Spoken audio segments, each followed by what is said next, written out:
Hello dear student, स्वागत है आप सभी का शुभम क्लासेस के इस नए वीडियो में। मैं संजीव सर।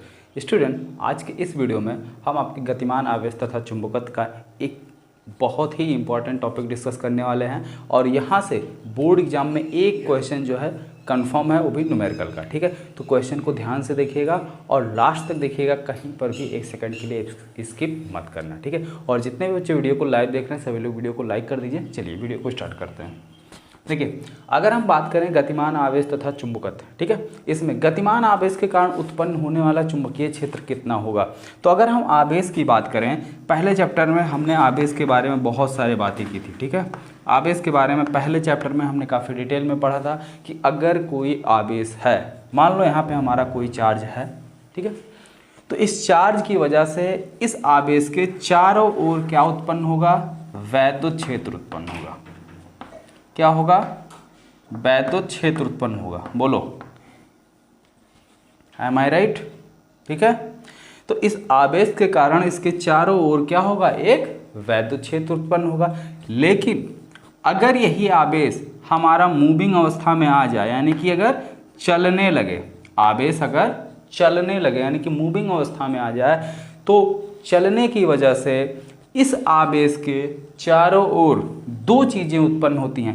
पहला, वैद्युत क्षेत्र तो उत्पन्न होगा ही होगा, और साथ में, ठीक है, चुंबकीय क्षेत्र और उत्पन्न होता है। क्या, चुंबकीय क्षेत्र और उत्पन्न होता है। ठीक है, बात समझ में आई। तो यहाँ से आपका एक बहुविकल्पीय प्रश्न भी तैयार हो जा रहा है कि गतिमान आवेश उत्पन्न करता है केवल चुंबकीय क्षेत्र, केवल वैद्युत क्षेत्र, वैद्युत क्षेत्र तथा चुंबकीय क्षेत्र दोनों, इनमें से कोई नहीं। ठीक है, तो आप क्या टिक करेंगे, वैद्युत क्षेत्र प्लस चुंबकीय क्षेत्र दोनों, यानी गतिमान आवेश जो है आपका वैद्युत क्षेत्र के साथ साथ चुंबकीय क्षेत्र भी उत्पन्न करता है। बात क्लियर हुई यहाँ तक। चलिए अब ये देखते हैं कि ये चुंबकीय क्षेत्र कितना उत्पन्न करता है, वो चीज़ देख लेते हैं। वैद्युत क्षेत्र तो हम क्लियर है, हम डिफाइन कर चुके हैं, कितना उत्पन्न करता है, इक्वल टू 1/4πε0 Q बटे R स्क्वायर, Q बटे R स्क्वायर। ये वैद्युत क्षेत्र उत्पन्न करता है। लेकिन अब चुंबकीय क्षेत्र को कितना उत्पन्न कर रहा है वो भी देख लिया जाए। चलिए,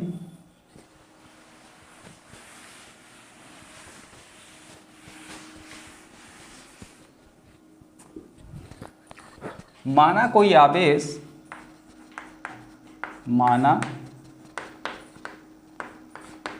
कोई आवेश, ठीक है, कोई आवेश Q v वेग से गति कर रहा है।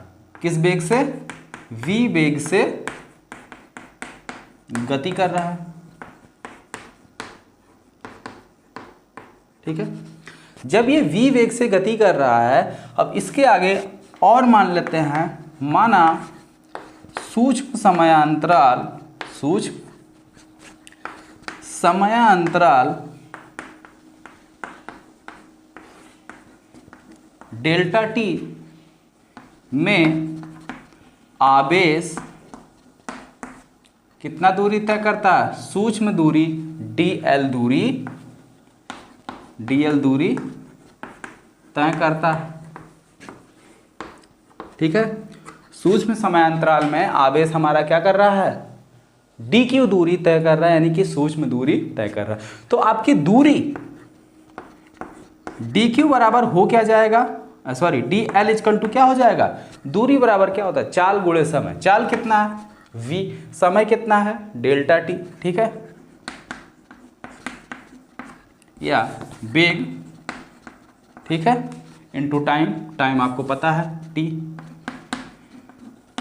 ठीक है, तो कितना हो गया, v d, b D T या डेल्टा टी, डेल्टा टी हमने लिखा तो डेल्टा टी लिखो, v डेल्टा टी। ठीक है, ये हो गया हमारा इक्वेशन नंबर 1।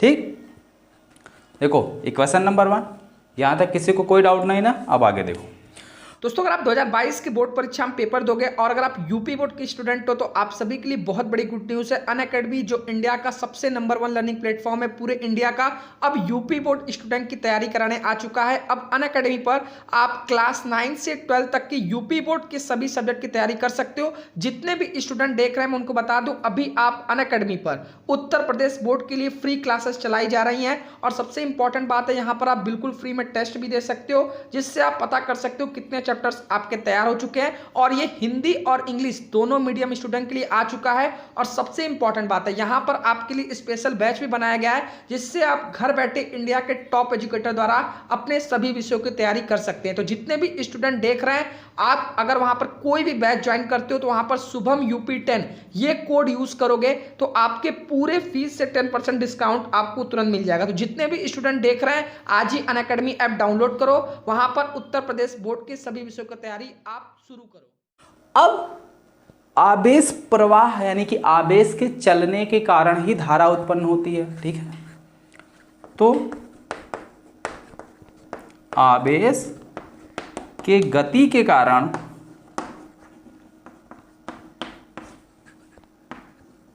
धारा उत्पन्न होती है, ठीक है। आवेश के गति के कारण हमारी क्या होती है, धारा उत्पन्न होती है।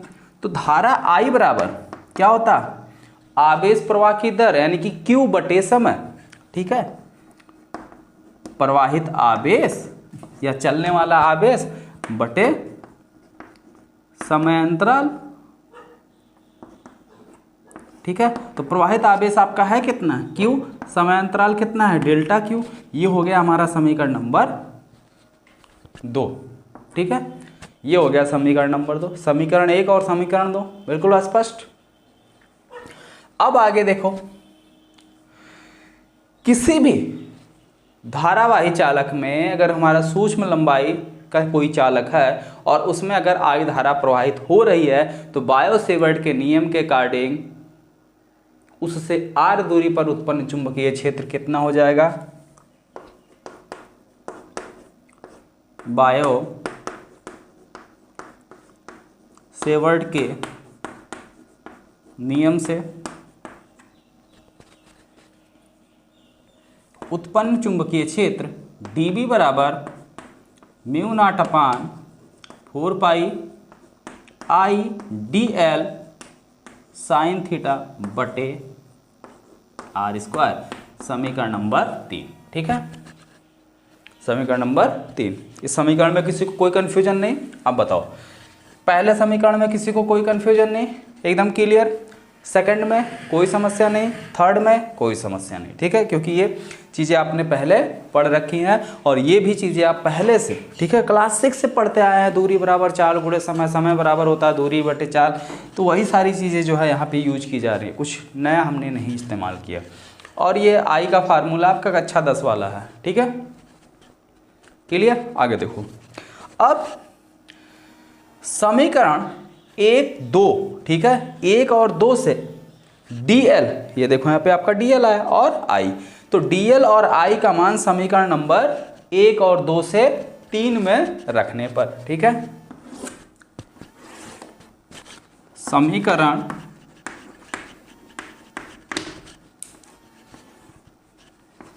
1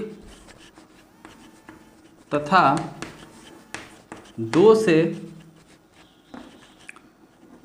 dl व I का मान समीकरण 3 में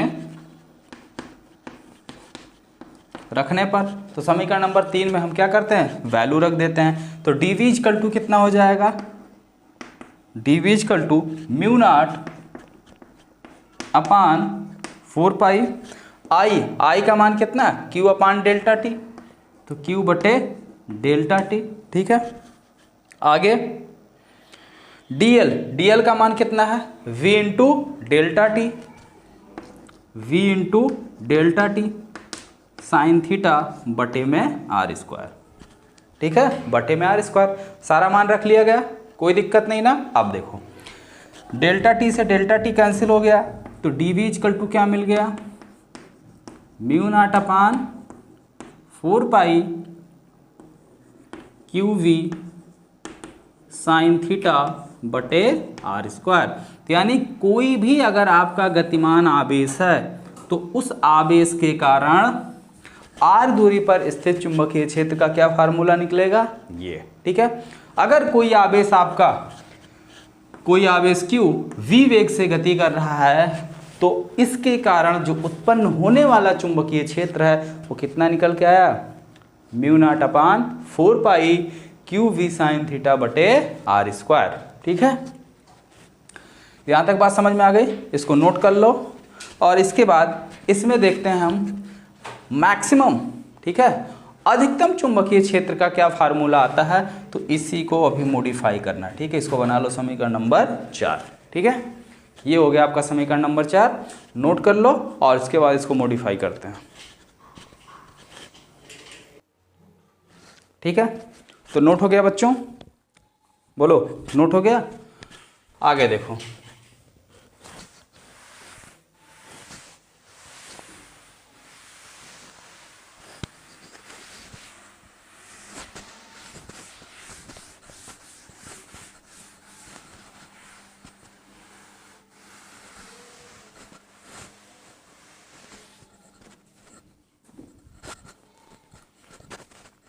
अधिकतम चुंबकीय क्षेत्र के लिए, सॉरी हाँ अधिकतम ना, हाँ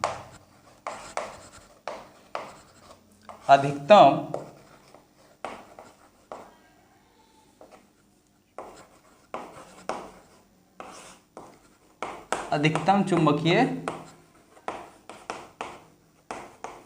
क्षेत्र के लिए, तो अधिकतम चुंबकीय क्षेत्र के लिए यानी कि dV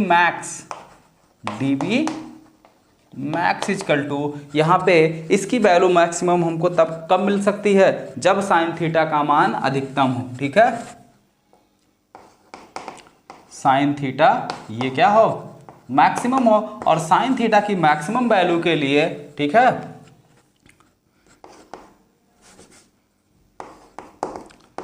साइन थीटा के अधिकतम मान के लिए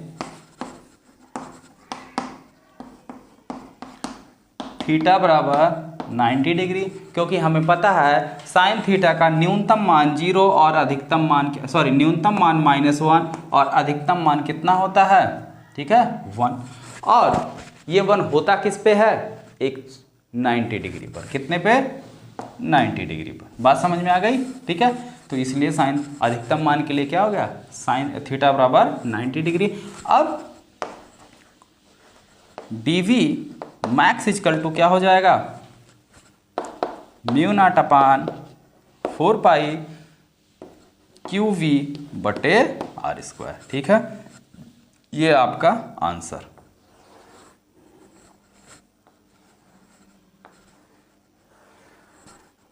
ठीक है, इसको नोट कर लो, ये आपका आंसर। अब देखो, इसके बाद बहुत ही इंपॉर्टेंट टॉपिक है, जिस तरीके से आपके वैद्युत क्षेत्र में गॉस की प्रमेय है, उसी तरीके से चुंबकीय क्षेत्र में एम्पियर का परपथीय नियम है, बहुत इंपॉर्टेंट नियम है। ठीक है, चलिए देखते हैं उसका क्या स्टेटमेंट है, मिटा दें, हो गया ना।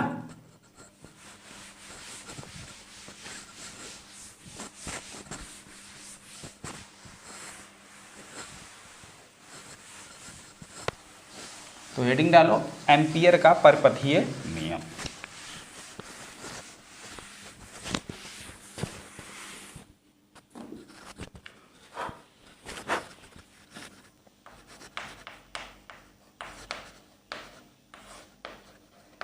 एम्पियर का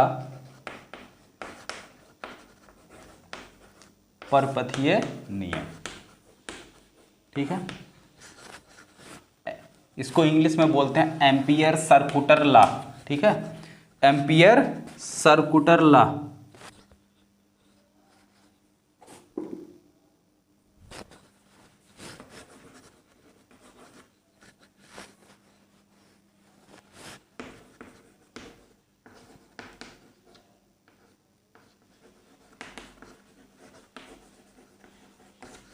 एम्पियर सर्कुटर लॉ। तो देखो एम्पियर सर्कुलर लॉ कहता क्या है, उससे पहले थोड़े से गॉस के नियम को हम जो है रिवाइज करते हैं। गॉस का नियम क्या कहता है? गॉस का नियम कहता है कि किसी भी बंद पृष्ठ से संबंधित कुल वैद्युत फ्लक्स, ठीक है, किसी भी बंद पृष्ठ से संबंधित कुल वैद्युत फ्लक्स उस पृष्ठ से संबद्ध आवेश का 1/ε0 गुना होता है। लेकिन एम्पियर का परपथीय नियम ये कहता है, ठीक है, किसी भी बंद पृष्ठ के, ठीक है, किसी भी बंद पृष्ठ के अनुदिश चुंबकीय क्षेत्र का रेखीय समाकलन, किसी भी बंद पृष्ठ के अनुदिश चुंबकीय क्षेत्र का रेखीय समाकलन उस पृष्ठ द्वारा परिबद्ध या उस पृष्ठ, ठीक है, उस पृष्ठ द्वारा घिरे हुए कुल धारा के, ठीक है, कुल धारा का μ0 गुना होता है। ठीक है, यानी स्टेटमेंट क्या है कि इंटीग्रेशन ऑफ B dl और किसी भी क्लोज्ड यानी कि बंद परिपथ के एलान, तो C फॉर क्लोज्ड, डिफ L इजकल टू μ0I, यही एम्पियर का परपथीय नियम है। ठीक है, अब इसी को स्टेटमेंट के रूप में आप क्या लिखेंगे, ध्यान से देखिए। स्टेटमेंट कभी भी किसी भी चीज़ का रटना नहीं चाहिए। ठीक है, स्टेटमेंट क्या है, कभी भी किसी भी चीज़ का हमको रटना नहीं चाहिए, बस चीज़ों को समझिए और कहीं पर भी, ठीक है,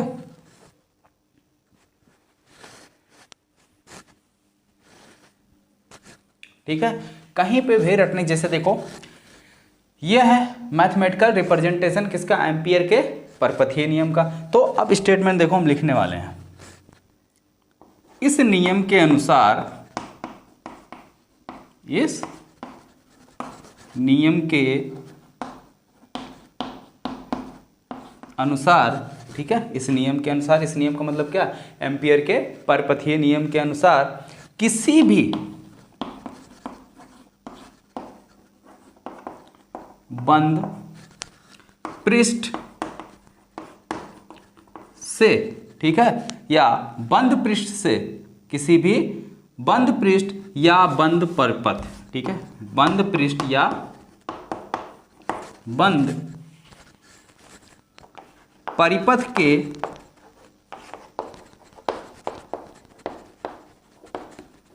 अनुदिश चुंबकीय क्षेत्र के रेखीय समाकलन का मान, चुंबकीय क्षेत्र के, ये क्या चीज है, चुंबकीय क्षेत्र का रेखीय समाकलन, dl क्या है, लंबाई है। ठीक है, यानी कि एक रेखा को रिप्रेजेंट कर रहा है, तो यानी कि क्या हो गया, बंद परिपथ के अलांक चुंबकीय क्षेत्र का रेखीय समाकलन हो गया ये। और ये इसका मान किसके बराबर है, μ0I। I क्या है, उस बंद पृष्ठ से, ठीक है, उस बंद पृष्ठ से संबद्ध या उस बंद पृष्ठ में बहने वाली कुल धारा। ठीक है, चुंबकीय क्षेत्र का रेखीय समाकलन का मान, समाकलन का मान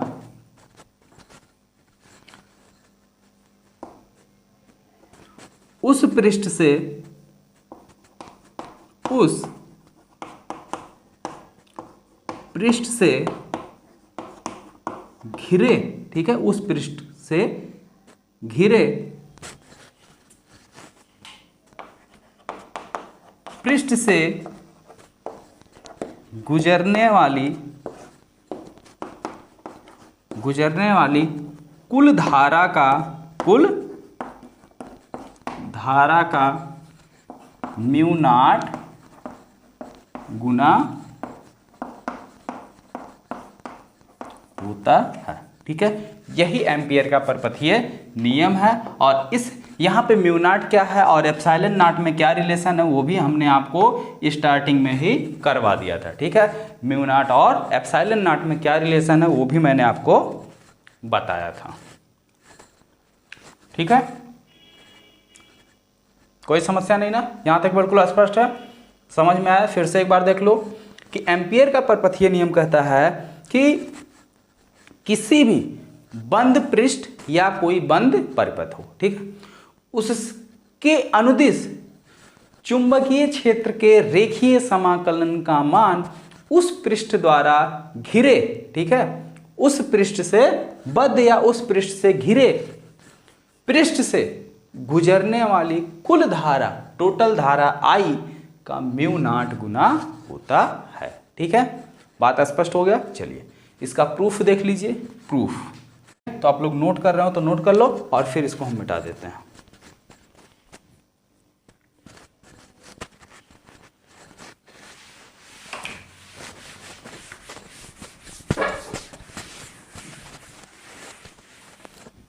चलिए देखिए, जैसे मान लीजिए प्रूफ,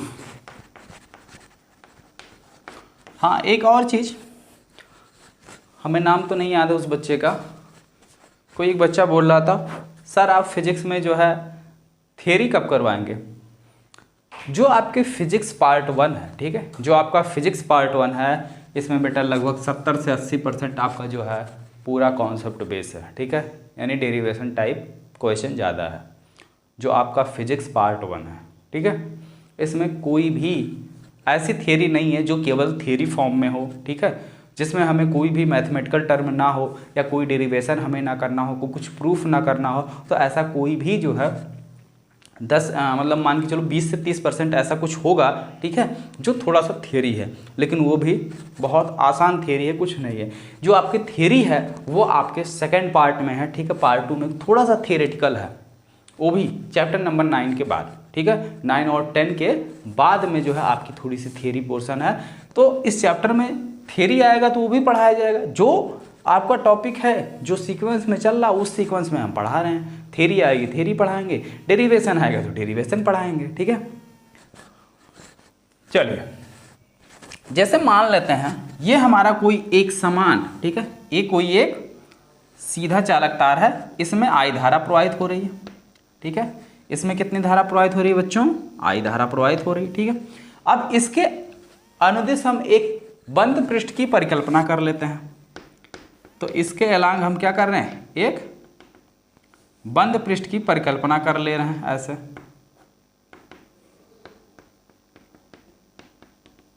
ठीक है।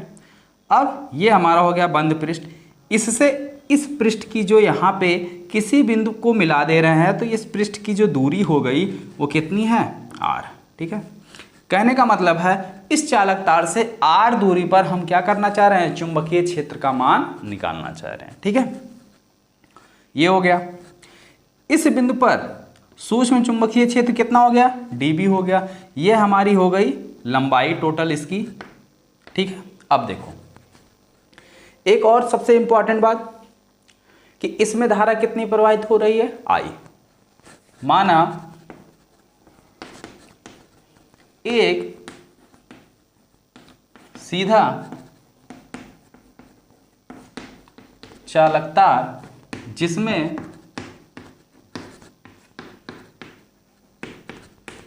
I धारा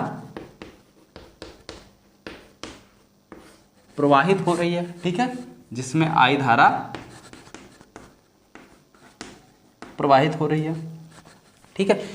इस चालक तार से R दूरी पर चालक तार से R दूरी पर उत्पन्न चुंबकीय क्षेत्र, उत्पन्न चुंबकीय क्षेत्र का मान कितना हो जाएगा? dB इक्वल टू, या पूरे चालक तार के कारण सीधे जो होगा वो लिखो V equal to mu naught upon 4 pi epsilon mu naught upon 4 pi I, ठीक है, अपान R, ठीक है। कल के वीडियो में, कल तो मान लो मेरी कोई क्लास नहीं चली थी, परसों के वीडियो में मैंने आपको बताया था कि अगर कोई हमारा एक समान चालक तार है और उसकी लंबाई अगर हमें पता नहीं है, अनंत लंबाई का कोई चालक तार है, तो उससे R दूरी पर जो उत्पन्न चुंबकीय क्षेत्र का मान होगा उसके लिए ये फार्मूला हमने डेराइव करवाया था। बोलो, साइन फाई 1 प्लस फाई 2 करके हमने बताया था, और जब चालक तार की लंबाई हमने अनंत किया था तो फाई 1 और फाई 2 आपका 90 डिग्री हो गया था। ठीक है, बात समझ में आई? तो वहाँ से ये चीज़ आपका निकल के आया था। ठीक है, और यही है एक समान रूप से कोई भी अगर आपका चालक तार है उसमें I धारा प्रवाहित हो रही है तो उससे r दूरी पर उत्पन्न चुंबकीय क्षेत्र की तीव्रता का ये मान होगा। ठीक है, हमें प्रूफ करना है एम्पियर का परपथीय नियम। तो अब एम्पियर का परपथीय नियम कहता क्या है कि इंटीग्रेशन क्लोज्ड कर्व, ठीक है, बी डी एल, चलिए रखते हैं वैल्यू, इंटीग्रेशन सी, v का मान कितना है, म्यू जीरो अपान 2 पाई, म्यू जीरो अपान 2 पाई, ठीक है, आई upon R into D L. ठीक है, बात समझ में आई? अब जो चीजें इसमें कांस्टेंट है उसको बाहर ले लो। कांस्टेंट क्या है आपका, म्यू नॉट कांस्टेंट है, इसमें बहने वाली धारा कांस्टेंट, यहाँ से इसकी दूरी कांस्टेंट, ठीक है, और 2 पाई आपका कांस्टेंट है ही है, तो यानी ये इतना पूरा कांस्टेंट है, तो इसको हम ले लेते हैं बाहर। तो म्यू नॉट अपान 4 पाई आ गया बाहर, 4 बार 4 आ रहा, 2 पाई आ गया बाहर, आई बटे आर क्लोज्ड इंटीग्रेशन सी, ठीक है, डी एल। ठीक है, आप ध्यान से देखो, हम इस जो हमारा ये वृत्त बना हुआ है, ठीक है, इस चालक तार को कवर करता हुआ जो वृत्त है, इसको ऐसे छोटे छोटे लंबाई डीएल में तोड़ सकते हैं कि नहीं, बोलो? ऐसे इसको सूक्ष्म लंबाई डीएल में तोड़ सकते हैं, और जब डीएल इसको जोड़ेंगे तो ये पूरा टोटल कितना मिलेगा, वृत्त की परिधि मिलेगी। तो इसका मतलब क्या होता है कि जो सूक्ष्म लंबाई है डीएल, ऐसे डीएल करके पूरा जोड़ा गया है, और सी का मतलब है पूरा क्लोज्ड कर्व है, यानी इसको पूरा पैक कर देना, पूरा बंद कर देना है। ठीक है, तो इसका मान कितना हो जाएगा, इंटीग्रेशन यानी समाकलन सी डी एल बराबर आ जाएगा आपका 2 पाई इंटू आर, जो कि है वृत्त की परिधि। ठीक है, तो अब ये मान इसमें उठा के रख लो। ठीक है, तो जब इसमें रख लोगे तो इधर क्या है आपका लेफ्ट हैंड साइड में v d l equal to क्या मिल रहा हमको, mu naught I upon 2 r, mu naught I upon 2 pi r गुड़े इसका मान कितना मिल गया, इंटीग्रेशन डीएल का 2 पाई आर, 2 पाई आर। ठीक है, तो 2 पाई आर से 2 पाई आर कैंसिल हो गया, तो फाइनली हमको मिला क्या, integration V D L equal to mu naught I. ठीक है, म्यू नॉट आई, यही एम्पियर का परपथीय नियम है, और ये आपका हो चुका प्रूफ। ठीक है, ये आपका हो चुका प्रूफ। बोलो, सबको स्पष्ट समझ में आया? किसी को कोई समस्या नहीं? चलिए ठीक है, अगर किसी को कोई समस्या नहीं तो और एक इम्पॉर्टेंट बात, सभी लोग अगर अनअकैडमी की लर्निंग ऐप डाउनलोड नहीं किए हैं तो अनअकैडमी की लर्निंग ऐप डाउनलोड कर लें, और जितना अधिक से अधिक हो सके लाइव क्लास में जो है आप लोग जुड़िए और लाइव क्लास अटेंड कीजिए, क्योंकि लाइव क्लास में अगर आपको कोई भी कहीं पर भी कोई डाउट आता है तो तुरंत आप पूछ सकते हैं और उसका आंसर हम आपको तुरंत दे भी सकते हैं। ठीक है, तो अनअकैडमी का लर्निंग ऐप डाउनलोड करके शुभम सर, हमको सुधीर सर, तीनों लोग अनअकैडमी पे लाइव क्लास ले रहे हैं, तो आप किसी तीनों लोग को फॉलो कर लीजिए, जिससे जो है तीनों लोग जो भी हम तीनों लोगों की क्लासेस होगी वो आपको मिल जाया करेगी नोटिफिकेशन के रूप में। ओके, यहाँ तक बात स्पष्ट समझ में आई? तो यहाँ तक इसको अच्छे से पहले समझिए, फिर वीडियो खत्म होने के बाद कॉपी पेन उठाइए और इसको रिवाइज कर लीजिए, जिससे ये चीज़ें कभी भूले ना। ठीक है, ओके स्टूडेंट, तो मिलते हैं फिर नेक्स्ट वीडियो में एम्पियर के परपथीय नियम के कुछ एक्सपेरिमेंट यानी कि कुछ अनुप्रयोगों के साथ। ठीक है, जैसे गॉस के नियम का अनुप्रयोग था, वैसे ही एम्पियर के परपथीय नियम का भी अनुप्रयोग है, और अनुप्रयोग हम डिस्कस करेंगे कल। ठीक है, आज के लिए सिर्फ इतना ही।